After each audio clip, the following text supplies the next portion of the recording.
Here's the way I put it. Who thinks the Jews are especially clever? There's two groups, Jews and anti-Semites. Welcome to another episode of Mind of State. I'm Betty Tang. And I'm Michael Epstein. And together, we are your hosts. Here at Mind of State, we don't so much discuss the news as psychoanalyze it by talking to some of the smartest, most interesting minds in mental health and the social sciences. Hi, Betty. Hi, Michael. Today, we are joined on Mind of State by Susan Fisk and Peter Glick. Susan is a Eugene Higgins Professor of Psychology and Public Affairs at Princeton University, where she investigates stereotypes and emotional prejudices. Susan is author of over 350 publications and winner of numerous scientific awards and has been elected to the National Academy of Sciences. And Peter is the Henry Merritt Riston Professor at Lawrence University and a senior scientist with the Neuroleadership Institute. Peter has co-authored or co-edited 3 books, including the Sage Handbook of Prejudice and the Social Psychology of Gender. And Susan and Peter, along with their colleague Amy Cuddy, have developed something they call the stereotype content model. And it really is Susan and Peter's stereotype content model that we want to discuss today on Mind of State. So, Susan, Peter, welcome to Mind of State. Welcome. Thank you. Our pleasure. Yes, ditto.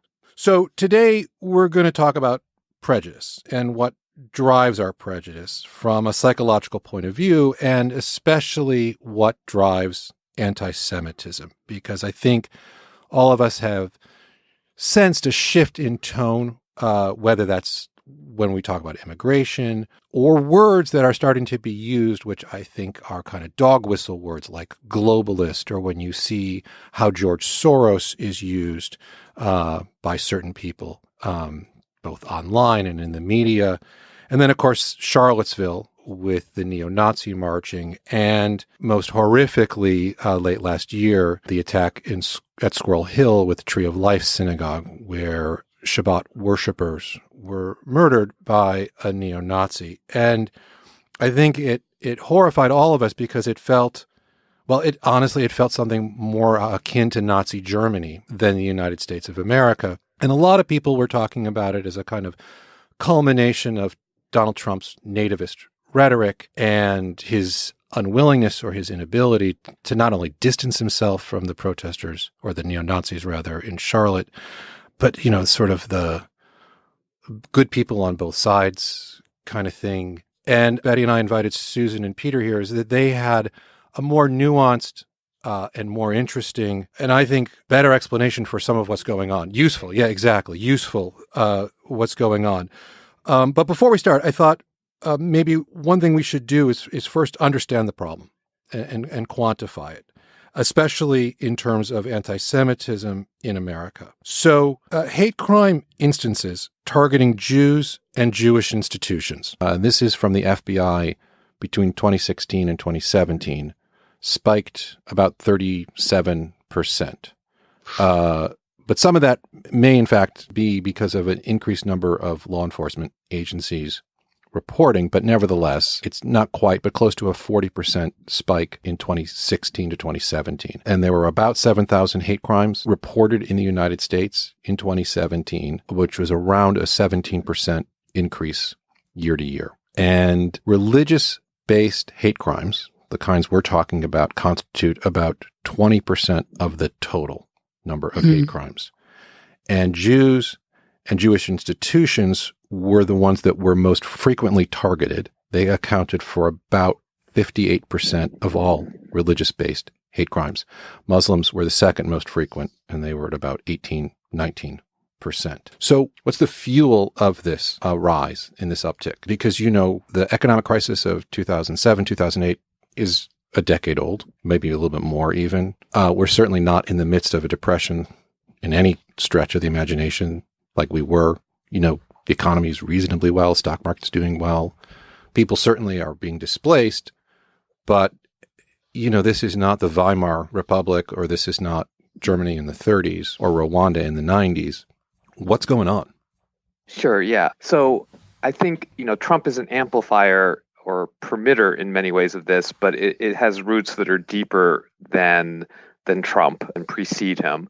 And so I think that you're right. It's not Weimar Germany in the 30s, 20s, or 30s where there's like runaway inflation and people were burning money for fuel because it was worthless. But there is this sense of a changing culture and a fear that whites are going to be in the minority, and that this is a fundamental shift in political power.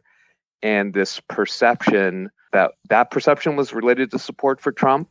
People who perceived that they were reminded. Brenda Major has a great study where she showed that if people are reminded that whites are going to be in the minority in so many years, they were more sympathetic toward Trump. So there's sort of an underlying fear of the change in the culture and power in the culture. And then also this perception that minorities are doing better than middle-class whites and that they're getting special breaks.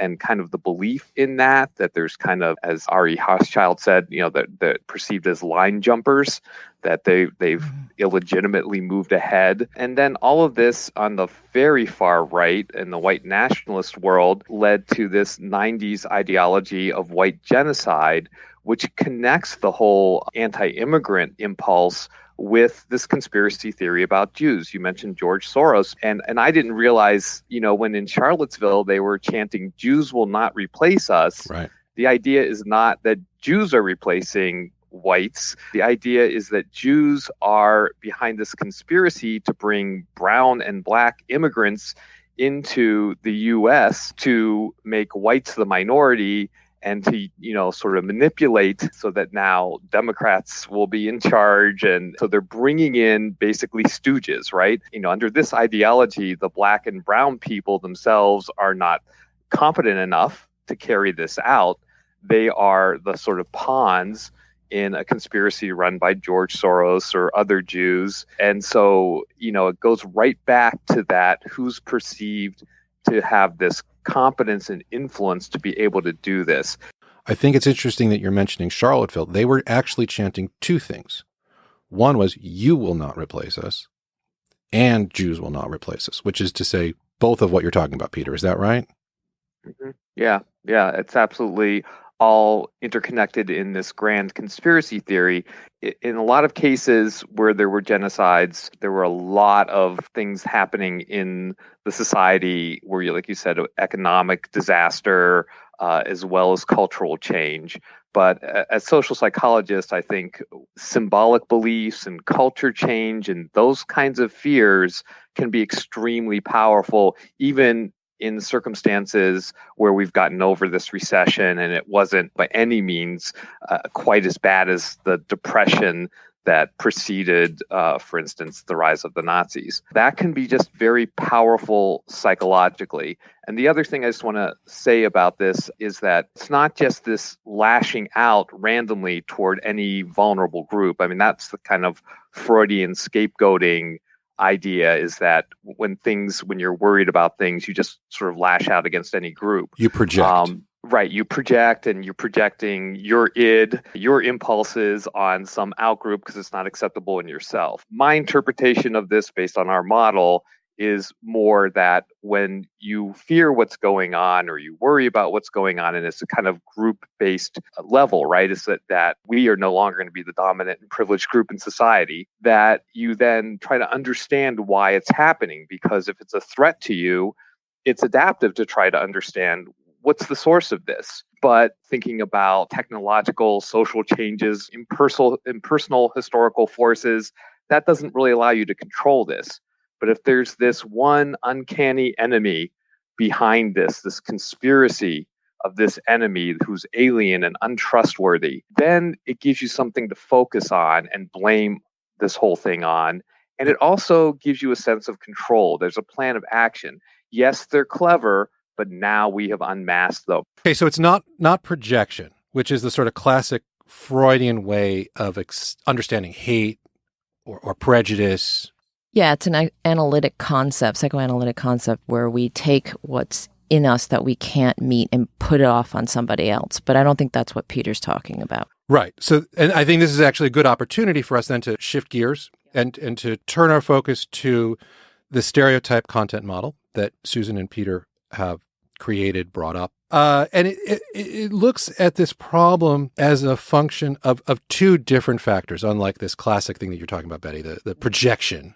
Yeah, this is intrapsychic, what we're talking about. You have something in you and you put it off on something else. But what Peter and Susan, it seems, are doing, and Susan can clarify, is do research around how people look at friend or foe, others. Right. And there's two factors here, and then we'll stop talking so they can. Whether a group is seen as warm or cold, and whether they're seen as competent or incompetent. Susan, is that a fair way to start? Yeah, I think the easiest way to think about it is, what do you need to know about a new group moving to your neighborhood? And what people overwhelmingly tell us is that they want to know, can they be trusted? Right. And so basically you want to know what their intentions are. And it's kind of a miracle. I'm impressed by how much energy people put into trying to figure out other people's intentions. And the way we talk about it is, if their intentions are benign toward you and your group, then you think of them as being warm and trustworthy and friendly. And if they're not, if they're competitive or exploitative or hostile, then they're cold. So once you figure out what their intentions are, the other thing you need to know is, can they act on those intentions? Can they implement them? And so the second thing you need to know is whether they're competent or not. And it's really very simple. And we're talking about group perception here. So in the U.S., middle-class people, citizens, Christians, both men and women to varying degrees, are seen as warm and competent. At the opposite extreme are groups that are seen as having no redeeming qualities, so as being untrustworthy and incompetent. So all over the world, homeless people and refugees and undocumented migrants, people without an address, basically, and people react to them with contempt and disgust. And they're basically kind of dehumanized. So this illuminates another way of looking at global attitude towards immigrants, which is very useful. Yes. Why they are the ostracized Yes. and unwanted. Yes. And why we don't have sympathy for the refugee, because there's no warmth. They may not be, in your model, competent, but they're also not warm. Yeah, and I think part of it is that people don't trust people who don't have an address. That is, who aren't part of the community and aren't accountable because they could move on. So Bedouins and Roma, also known as gypsies, are likewise viewed with contempt and disgust. But there are different kinds of immigrants, and over time they take different stereotypes on. So what's interesting in our model is not the sort of we're all good, they're all bad part of it that I've just described, but the mixed combinations. So for example, older people and people with disabilities are seen as well-intentioned but incompetent, and people express pity toward them. So they would be warm but incompetent, low on the competence but high on the warmth. So, pity says, I feel sorry for you, but only as long as you're sort of below me. And if you become an activist, for example, then you become obnoxious and no longer pitiful. So there's a power dynamic. There's definitely a power dynamic. And traditionally, ethnic groups that are the butt of ethnic jokes, so depending on the era, it might have been Polish people or Irish people or Italians, are seen as, buffoons, and people make jokes about them and don't understand why that's harmful. High warmth, low competence. Yes. For those, right. Big, but they're not a threat. And I think that's the... No, right. Exactly. So the other combination brings us to the main topic for today, which is groups that are seen as competent but untrustworthy. And they're the biggest threat to people who subscribe to the stereotypes. So they're seen as having resources, having the ability to act on their intentions, but not being one of us and not sharing our values or sharing our goals. So all over the world, rich people are seen that way, and outsider entrepreneurs who move somewhere and become successful locally. So Jewish people have been seen this way all over the world, and also Chinese people in their own diaspora are also seen this way. Michael and I are bonding right now. Right. So this is a particularly volatile emotional reaction that people have to these groups. It's envy.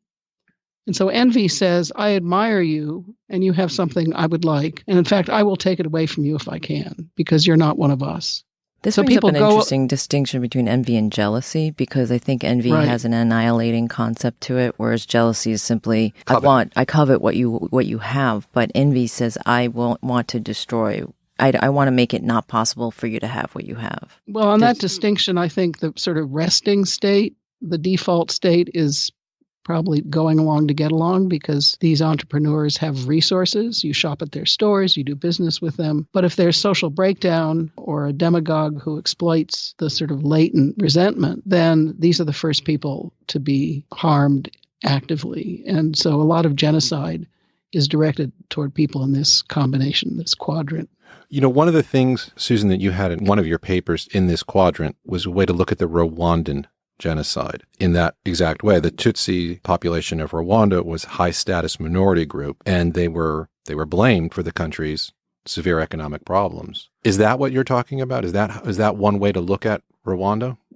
Exactly. And there are other cases of this, but tragically, the most common case of it really has been Jewish people. Yeah, so I teach a course on the Holocaust, and one of the things I've looked at is historically various kinds of genocidal attacks, and it's often against these more privileged minority groups or minority groups that are these middleman minorities, these successful entrepreneurial minorities. So one of the interesting things about Rwanda is, although it was a low-tech genocide, like other genocides, it was top-down and organized.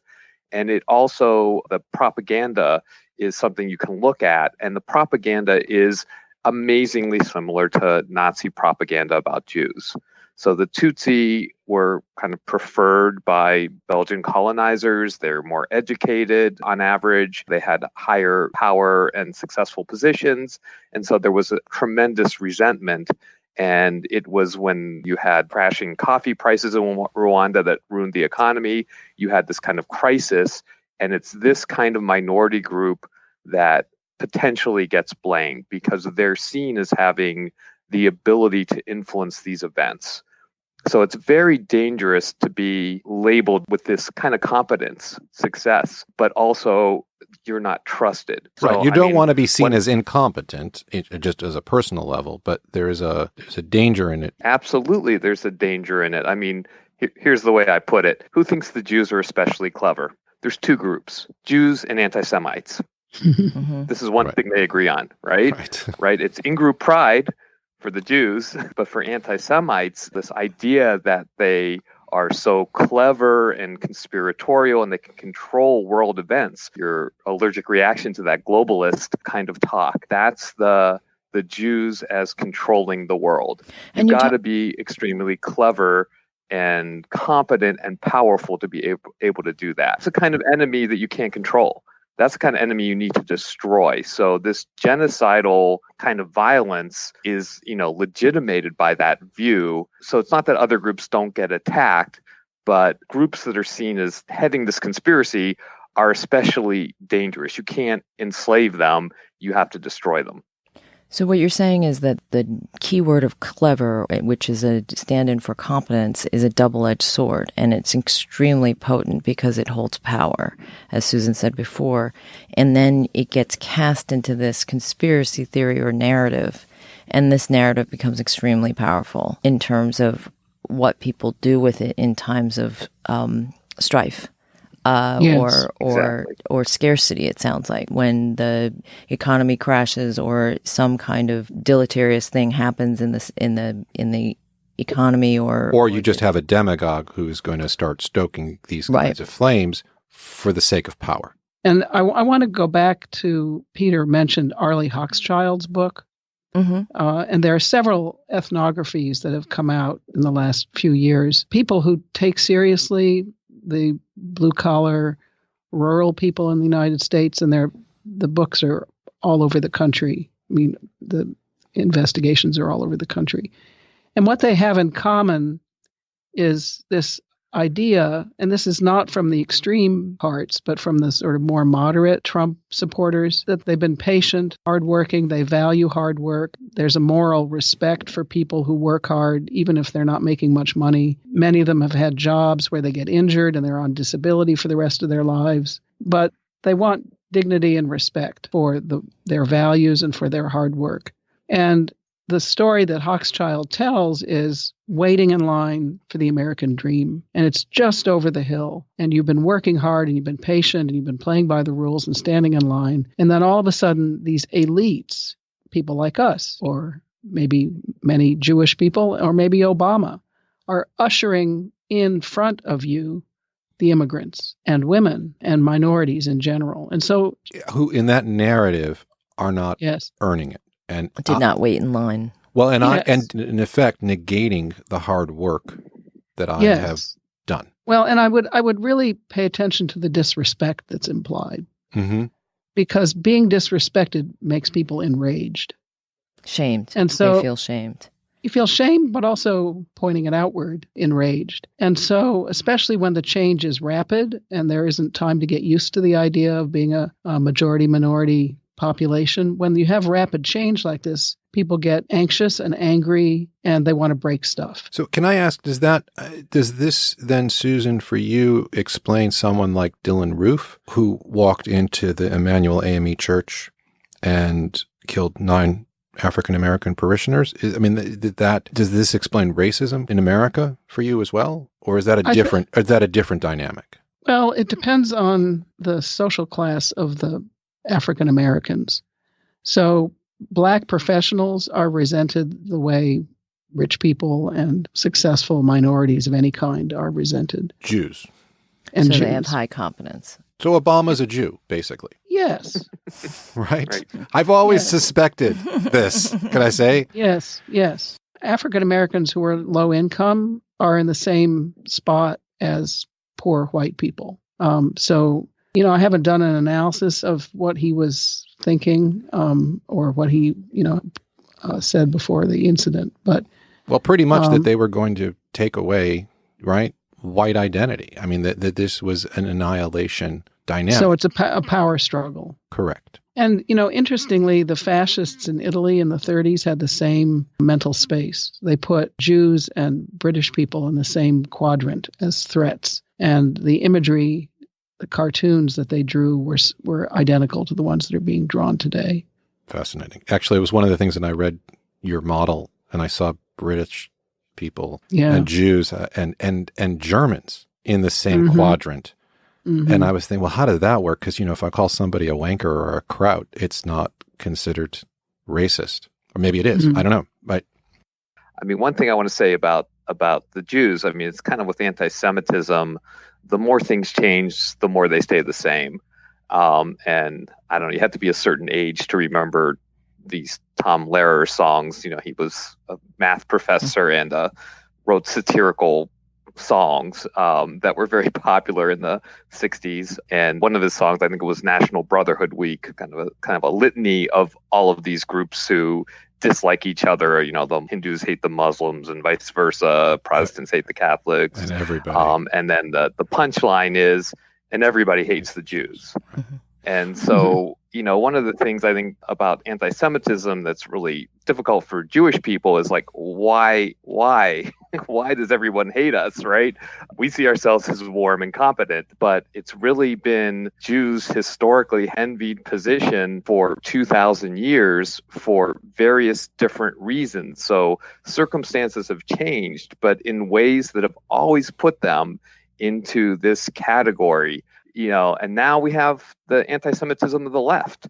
Right. I was just going to ask that. Rooted in a realistic conflict with Israel and Palestine. And of course, you can criticize Israeli policy, and Israel has a very right-wing government that I'm not happy about. But this now kind of creates, we saw this in some of the leaders of the Women's March, that there was this anti-Semitic ideology, with Jews as the oppressor, right? So again, it's putting them in that envied space or that elite space. And it's as you say, envious, you have envious prejudice. Right.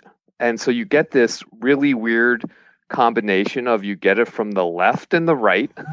Okay. It's like making strange bedfellows. You get it from Christian extremists and Islamic extremists, and in the West and even in the East, where there pretty much are no Jews, you can find some of these conspiracy theories because they're about world finance. And I grew up in Squirrel Hill, and it was great. But the thing about anti-Semitism that worries me about this, especially interaction with where we're at culturally and technologically, is that we have all these different social realities via the internet and this fragmentation of news sources and these bubbles that we live in that make them echo chambers, which makes it really hard to convince people of a different narrative. And when you combine that with the sort of historical stereotypes being kind of baked into the culture in the background that can be reactivated when there are these fears and worries that are being stoked. And I think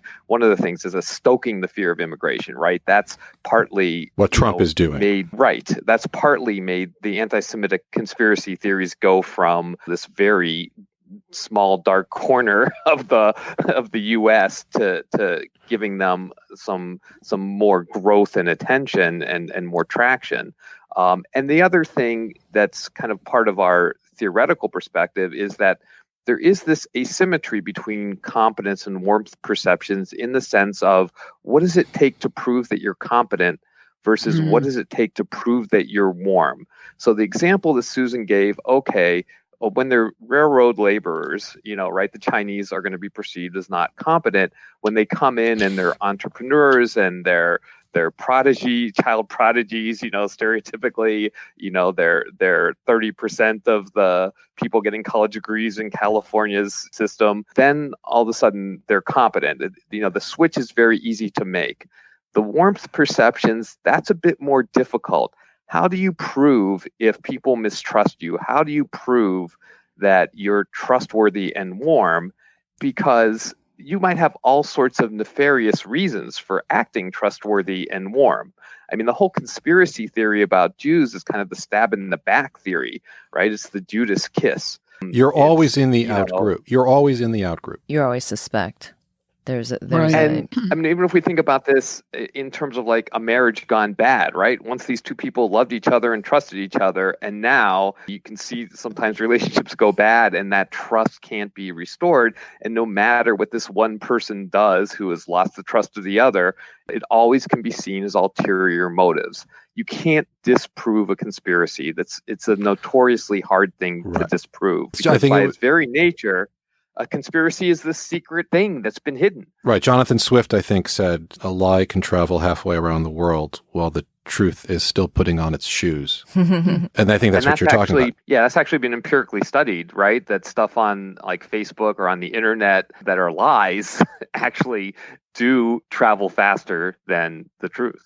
What Susan and you, Peter, speak to in naming the internet as an amplifier of prejudice and taking anti-Semitism out of the dark corner and yet exacerbating silos of bubbles of people who think the same thing and just kind of feed off of each other speaks to the influence of this technological information revolution that we're in right now, that we are online and in contact with each other in ways that we never have been before in previous generations. And this is a part of the perfect storm of amplifying along with Trump, who uses the social media to great influence. And so is there, I mean, in what you're talking about, Peter, and growing up with a very inclusive atmosphere and having contact with people, and Susan talking about having contact with people of different ethnicities and meeting with people so that you shift these attitudes in spite of their competence or in spite of maybe initially not thinking that they're warm. We're in a very specific place in our historical moment. How can we use your model or thinking about prejudice as, competent elites or as people who can think about these things more?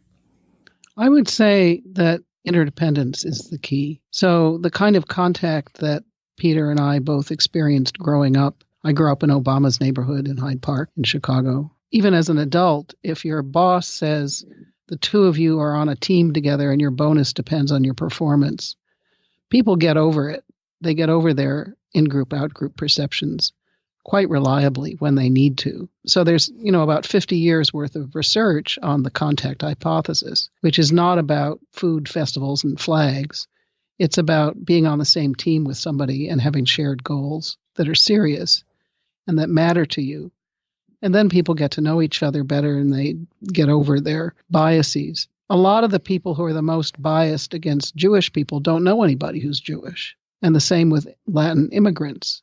So the further people are from the border, the more prejudiced they are against Mexicans.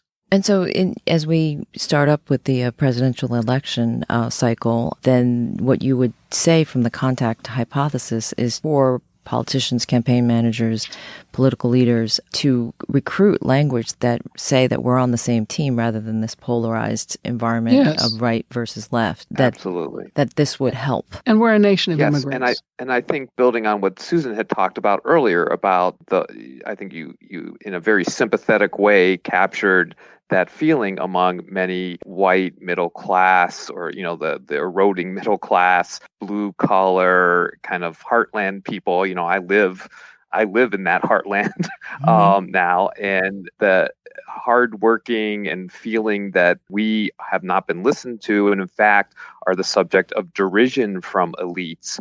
That's, you said, like, what can the people who have some sort of education, power, influence, politicians, what can they do?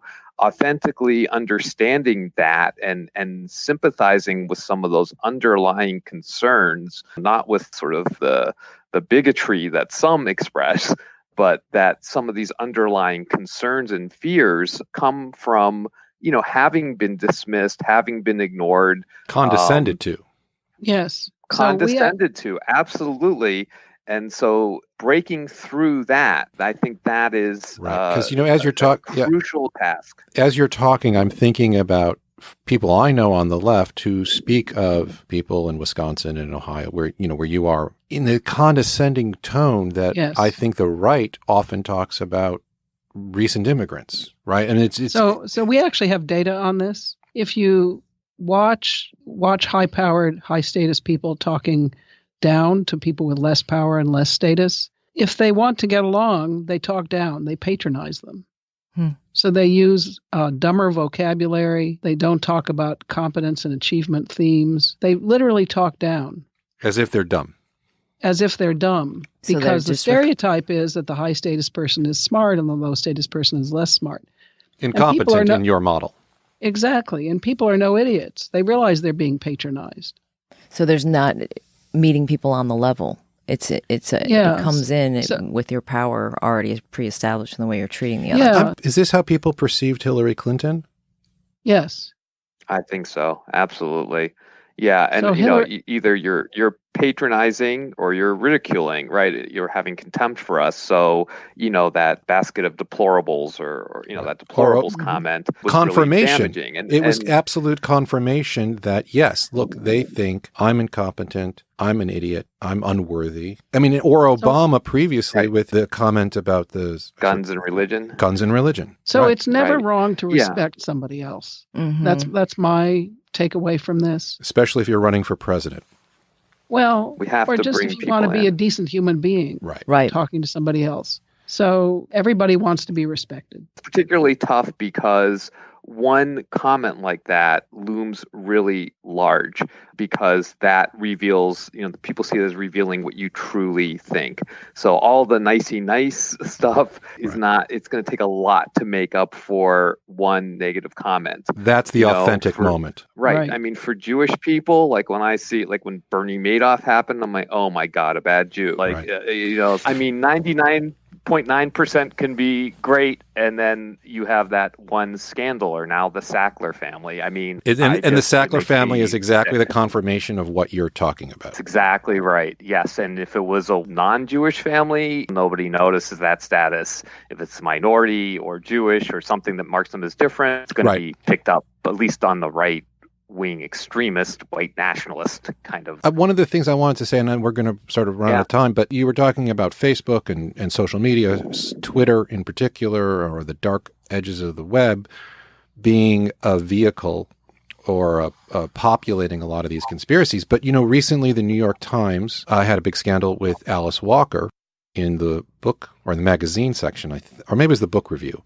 There's a book review. And, the left, I think we were mistaken if we talk about this only in the context of the political right, because the left is also susceptible to this. She endorsed a book by a man named David Icke, who posits that the world is run by a secret cabal, literally of lizard people. But among the things, not just Holocaust denial, but that the Jews funded the Holocaust. And that this went, and much of the controversy wasn't just that she endorsed this very ugly anti-Semitic book, but that the New York Times put it out there without any context, any challenge, any note that this is ugly anti-Semitic stuff. And people were mad, I think mostly at the New York Times, more even so than Alice Walker at this point, for effectively being fertile ground for conspiracy theory. I mean, so it's not just some right-wing nutcase on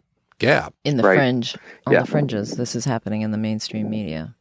I don't know how you took that. Well, that's all. Yeah. I mean, all scary. It's all scary. There we go. All right. Indeed. I think there it's maybe neglect on the part of the New York Times rather than an active sort of thing. And hopefully we still have kind of, that this stuff is still more on the fringes. The problem is that it's gaining some traction.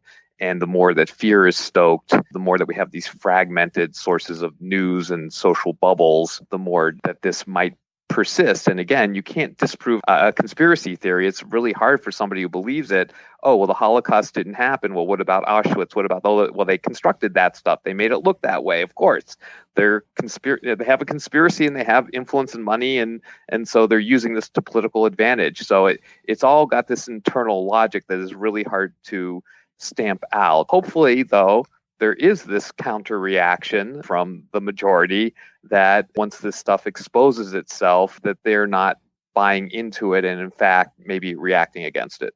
I would say takeaway message is that people can be allies of groups that they don't belong to. And we need to be vigilant about ways in which these conspiracies can sort of seep in without us being aware of them. But yes. And vigilant about what you said, Susan, about being human. That it's not just a default mode to be decent to each other, which sounds sort of simplistic, but is actually quite difficult. Well, I think it gets back, we've had common themes in our guests, and I think one of the things that we are coming back to is that we are very much the story that we tell, and that right now we, as a society, as a country, are unsure of our story. There isn't a unifying story out there that, in fact, sounds to me like there's a lot of different competing stories about who we are, and then that conflict is inevitable. Yes. I think that's really well put. All right. Well, on that smart note, the only smart thing I've said all day. Well, we've reached the end of yet another session, and as my analyst likes to say to me, take your problems home with you. Mind of State is a production of Mind of State Media, LLC, and Hanger Studios, NYC. Our Crackerjack producer is Caroline Quash.